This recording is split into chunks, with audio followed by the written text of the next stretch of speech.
مسیح خداوند کی سلامتی آپ کے ساتھ ہو۔ آج 10 اکتوبر 2022 ہے۔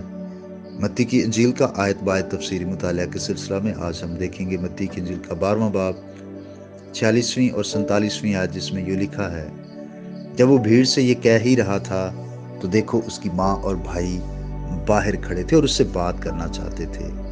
کسی نے اس سے کہا، دیکھ تیری ماں اور تیرے بھائی باہر کھڑے ہیں اور تجھ سے بات کرنا چاہتے ہیں۔ آمین۔ جب ہم متی کی انجیل کا 13واں باب اس کی 55 اور 56 آیت کو اور اسی طرح مرکز کی انجیل کا 6واں باب اور اس کی 3 آیت کو پڑھتے ہیں تو یہاں پر خداوند یسوع مسیح کے بھائیوں اور بہنوں کا ذکر پایا جاتا ہے، بلکہ یہاں تک کہ کچھ کے تو نام بھی بائبل مقدس میں درج ہیں۔ اور جب ہم یوحنا کی انجیل کا 7واں باب پڑھتے ہیں تو اس کی 3 آیت سے 5ویں آیت تک میں ہمیں بتایا گیا ہے، چونکہ یہودیوں کی عید خیام نزدیک تھی اور اس وقت یسوع مسیح گلیل میں تھا، تو اس کے 3 آیت میں لکھا ہے کہ بس اس کے بھائیوں نے اس سے کہا کہ یہاں سے روانہ ہو کر یہودیہ کو چلا جا، تاکہ جو کام تو کرتا ہے انہیں تیرے شاگرد بھی دیکھیں، کیونکہ ایسا کوئی نہیں جو مشہور ہونا چاہے اور چھپ کر کام کرے۔ اگر تو یہ کام کرتا ہے تو اپنے آپ کو دنیا پر ظاہر کر، کیونکہ اس کے بھائی بھی اس پر ایمان نہ لائے تھے۔ یہ بہت بڑی ریزن تھی، ایک بہت بڑی وجہ تھی کہ اس کی اپنی فیملی نے اس کو رد کر دیا تھا۔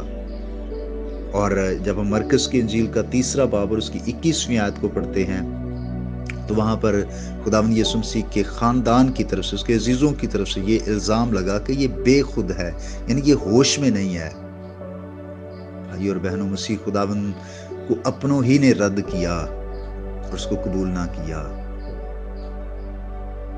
کیا میں اور آپ جو مسیحی کہلاتے ہیں، کیا ہم نے اسے قبول کیا ہے؟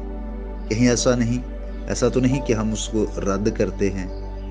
ہم جو اس کے نام سے کہلاتے ہیں، کیا واقعی وہ ہماری زندگیوں کا خداوند اور ہمارا نجات دہندہ ہے؟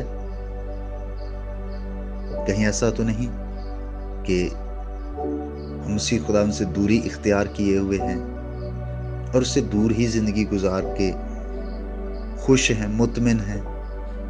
بھائی اور بہنوں، اس کے پاس آ جائیں، اس کو رد نہ کریں بلکہ اس کو قبول کریں۔ خداوند آپ کے ساتھ ہو، آئیے ہم دعا کریں۔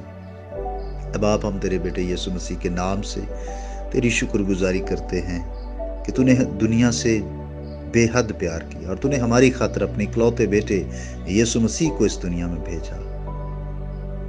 ہم خداوند یسوع تیری محبت کے لیے تیرا شکر ادا کرتے ہیں کہ تو نے ہمارے لیے اپنی جان صلیب پر قربان کی۔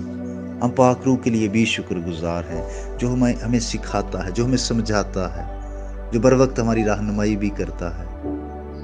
اے خدا، میری دعا ہے کہ آج کا دن ہم تیری فرما برداری اور خداوند تیری تابعداری میں بسر کریں۔ گناہ اور بدی سے ہمیں محفوظ رکھنا۔ میری دعا ہے خدا، ان تمام لوگوں کے لیے جو بیمار ہیں، یسوع مسیح کے نام سے خداوند انہیں کامل شفا، صحت، زندگی اور تندرستی عطا کر۔ تو جو طبیب اعظم ہے، خداوند تیرا ہی ہاتھ بڑھ جائے۔ اے خدا، وباؤں سے، موسمی بیماریوں سے اپنے لوگوں کو محفوظ رکھنا۔ یہ پورا ہفتہ خداوند ان تمام بھائی بہنوں کے لیے، ان کی فیملیز کے لیے باعث برکت ہو، مسیح کے نام سے آمین۔ میرا نام پاسٹر بشارت ہے اور یہ پیغام آپ کو ایوانجیلیکل چرچ اٹک کی طرف سے بھیجا گیا۔ اب تک ہمارا چینل سبسکرائب نہیں کیا تو ابھی سبسکرائب کریں اور بیل آئیکن کو کلک کر کے ہماری لیٹسٹ ویڈیوز کے بارے میں اپڈیٹ جانیں۔